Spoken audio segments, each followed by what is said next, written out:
ও পদ্মা নদী রে,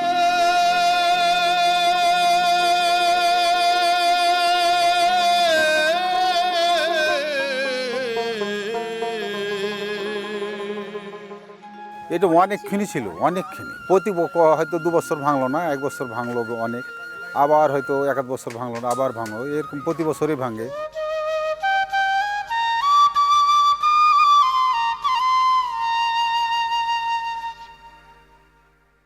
এটা তো ছোটো বন্যা, এইটা তো উঠেনি, এগুলো তো ডুবে যায় সব।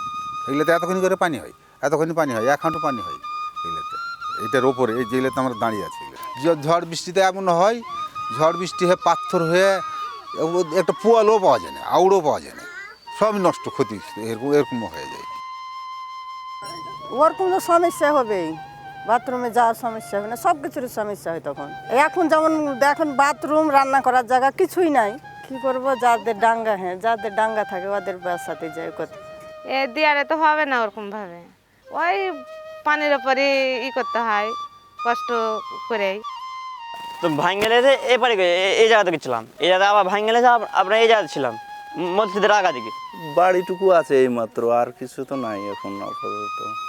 কেউ হয়তো ভিটে মাটি কিনেছে একটু, যা মাথা গুজার ঠাইটুকু আছে আর কি। খাওয়ার পানির ব্যবস্থা অনেক কষ্ট হয়, এবার তো নদী কাছে তো আরো কষ্ট হবে, এখন এলে পানি উঠে না টিউবওয়েলে।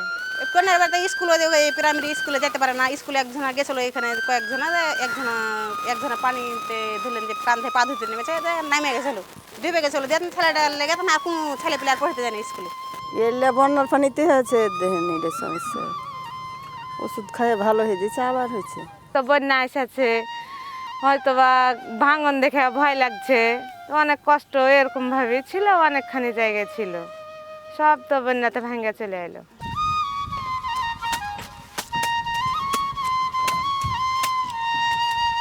আমার পরিবারে মেলাই ছিল, এখন কেউ নেই, আমার পরিবারে আমি একলাই। বয়স্ক ভাতা পেলে আমি যে বুড়ি হয়ে গেলাম তবেলে আর বয়সই হয়নি, তাও যদি হয়েছে, তাও যদি নতুন হয়েছে, তো টাকাটা পাই না। সহযোগিতা করেনি, এবার আয় চাল দেবো বলে সব কিছু নিয়ে যাও দেয়নি, সব কিছু আপনার সব কিছু সমস্যা হলে ওপারে যাওয়া লাগে।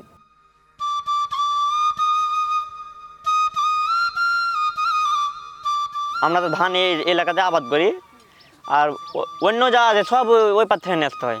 সাহায্য আমরা কিছু পাই না, পাই সময় সময় মেলা মানুষ পাই, কিন্তু আমরা পাই না।